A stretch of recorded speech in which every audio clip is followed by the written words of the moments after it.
Hello everyone, good morning you all. I once again welcome you all on .NET app. Herein we are studying the topic quadrilateral. Now we move on to the screen. Just a minute. This is my screen shared with you all. तो students मैं थोड़ा सा recap करना चाहूंगा, ठीक है। तो इसके अंदर हमने क्या किया अभी तक, हमने क्वाड्रिलेटरल फिगर कैसे ड्रॉ होती है और उसके अंदर कौन कौन सी डायमेंशंस होती है, कौन कौन से पैरामीटर्स होते हैं, हमने अभी तक उनको देखा है। हमने देखा है कि इसके अंदर कौन कौन से एग्जांपल्स हमें एनकाउंटर करने हैं। आप अपनी सराउंडिंग के अंदर अगर देखें तो जनरली जो भी आपको 4 डायमेंशन के अंदर एक फिगर मिलती है, 4 डायमेंशन का मतलब है कि 4 साइड्स, ठीक है। 4 डायमेंशन का मतलब क्या है बेटा, 4 साइड। ये 4 डायमेंशन वो नहीं है कि आपके पास प्लेसमेंट ऑफ ऑब्जेक्ट की 4 डायमेंशंस नहीं है। यहाँ पे क्या है कि 2D ऑब्जेक्ट को आपने 4 डायमेंशन के साथ अगर रिप्रेजेंट कर रहे हो, 4 साइड्स के साथ, तो हमारे पास क्या बनती है बेटा, एक क्वाड्रिलेटरल, ठीक है। तो ये देखिए,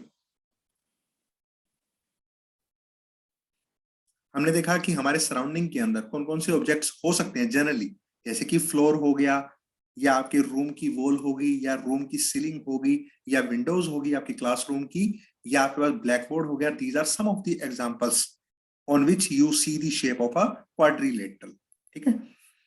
तो नेक्स्ट हम बात करते हैं कि इसके अंदर लर्निंग आउटकम्स क्या है। जब आप इस चैप्टर को थॉरोली रीड कर लेंगे तो आपको इसको सीखने से क्या मिलेगा, ठीक है।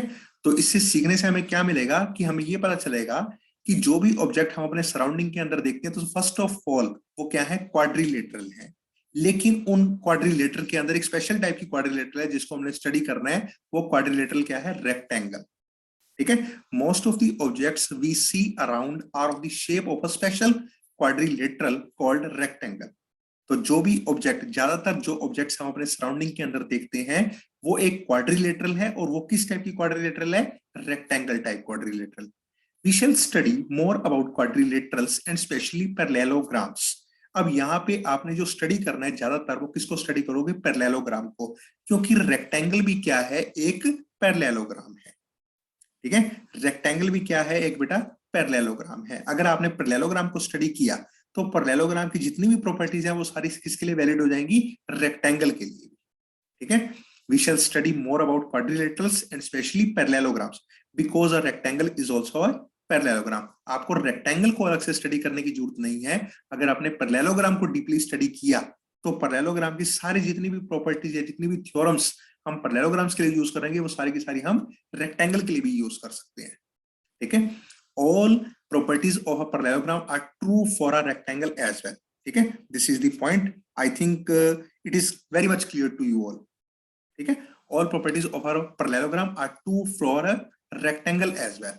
तो जितनी भी प्रॉपर्टीज हमारी पैरेललोग्राम के लिए अगर वो वैलिड हैं तो सारी की सारी प्रॉपर्टीज मैं किसके लिए अडॉप्ट कर सकता हूं, रेक्टेंगल के लिए भी, ठीक है। Now come to the first theorem about this chapter. तो पहला जो हमारी थ्योरम है वो क्या है, angle sum property of a quadrilateral. अब आपको पता है कि ट्रायंगल के 3 एंगल्स का सम जो होता है वो 180 डिग्री होता है। लेकिन अगर आपके पास कोई क्वाड्रिलेटरल है तो वहां पे हमारे पास एंगल्स का सम कितना आएगा, 360 डिग्री इंस्टेड ऑफ 180 डिग्री। आपको ये चीज याद होनी चाहिए। तो अगर आपके पास ट्रायंगल है तो ट्रायंगल में 3 एंगल्स का सम 180 डिग्री। अगर आपके पास क्वाड्रिलेटरल है तो क्वाड्रिलेटरल में 4 एंगल्स का सम आपके पास क्या हो जाएगा, एक 360 डिग्री, ठीक है। तो टू प्रूव, हमें सबसे पहले प्रूव क्या करना है इसके अंदर, the sum of the angles of a quadrilateral is 360 degree. अगर हमारे पास 4 एंगल्स हैं तो चारों एंगल्स का सम जो आना चाहिए वो 360 डिग्री आना चाहिए। आपको गिवन क्या है, ठीक है, आपको गिवन क्या है, ये आपको हर चीज के अंदर जितनी भी थ्योरम्स आप करोगे तो आपको हर किसी के अंदर ये चीज पता होनी चाहिए कि आपको प्रूव क्या करना है, आपको गिवन क्या है, आपको कंस्ट्रक्शन क्या करनी है, और एट लास्ट जो सोल्यूशन है वो आपको कैसे डिराइव करना है, ठीक है। तो आपको 4 जो थिंग्स हैं वो आपको मेनली थ्योरम को डिराइव करते हुए ध्यान में रखनी है। वो कौन कौन सी चीज है, क्या आपको प्रूव करना है, क्या आपके पास गिवन है, आप सॉल्यूशन को कैसे डिराइव कर रहे हो, और एट लास्ट जो आपके पास रिजल्ट आ रहा है उसका कंक्लूजन क्या है, उसका रिमार्क क्या है, उसका एंडिंग पॉइंट क्या है, ठीक है। तो आपको प्रूव क्या करना है इसके अंदर, यहाँ पे 4 एंगल्स हैं, चारों एंगल्स का सम वो 4 वर्टिसेस के ऊपर हमारे आएंगे, तो चारों एंगल्स का सम हमारे पास कितना आना चाहिए, 360 डिग्री। हमारे पास गिवन क्या है, हमारे पास एक एबीसीडी क्वाड्रिलेटरल है। अब इस क्वाड्रिलेटरल के अंदर हमारे पास एक डायगोनल है एसी। आपने देखा था कि क्वाड्रिलेटरल के लिए हमारे पास दो डायगोनल्स होते हैं, एक एसी एक बीडी, ठीक है।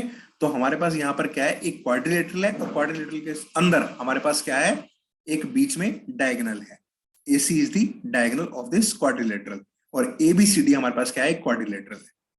प्रूफ, अब इसका हम सॉल्यूशन कैसे डिराइव करेंगे, this can be verified by drawing a diagram. ये हमारी कंस्ट्रक्शन होगी। हमारे पास एक क्वाड्रिलेटरल थी, तो सिंपली हमारे पास एक क्वाड्रिलेटरल गिवन होगी, इसके अंदर जो हम अपने एंड से कंस्ट्रक्शन करेंगे वो क्या करेंगे, एक डायगोनल हम अपने एंड से लेंगे। ये डायगोनल क्या करेगा, इस क्वाड्रिलेटरल को दो ट्रायंगल्स के अंदर डिवाइड कर देगा, दो ट्रायंगल्स के अंदर डिवाइड कर देगा। कौन कौन सी ट्रायंगल हो जाएंगे आपके पास, ADC और ABC, ये दो ट्रायंगल्स आपके पास आ जाएंगे। तो आपको पता है कि what is the sum of the angles in triangle ADC, कितना आएगा, 180 डिग्री, ठीक है। कौन कौन से एंगल्स होंगे इसके अंदर, एंगल DAC, एंगल D और एंगल DCA, ठीक है। इसको आप एंगल ACD भी बोल सकते हैं, इसको आप एंगल DCD भी बोल सकते हैं। जैसे इसको आप एंगल DAC भी बोल सकते हैं, इसको आप एंगल CAD भी बोल सकते हैं, ये आपकी चॉइस है। तो आपके पास इस ट्रायंगल के लिए तीन एंगल्स का सम कितना हो जाएगा, 180 डिग्री।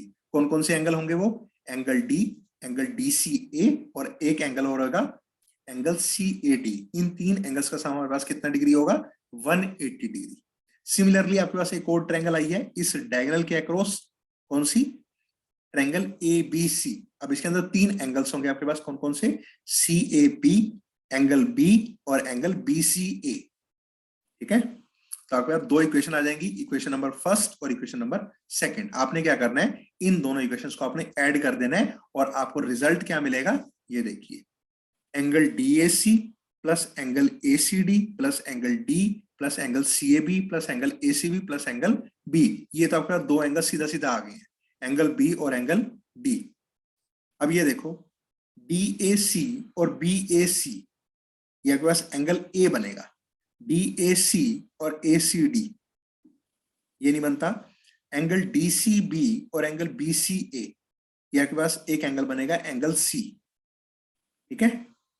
देखो हमारे पास लिखा भी हुआ है, angle DAC plus angle CAB equal to angle A, angle DAC plus angle CAB, ये बन गया हमारे पास एंगल A।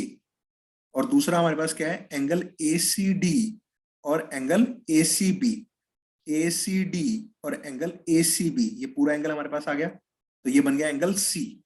तो angle A plus angle C plus angle B plus angle D, तो जो भी हमारे पास चार एंगल्स है इनका सम हमारे पास कितने डिग्री हो गया, 360 degree. This is the proof of this theorem, wherein we have to derive that the sum of the angles in a quadrilateral is 360 degree. ठीक है, this is the end of my today's lecture. Thank you all. Thank you very much.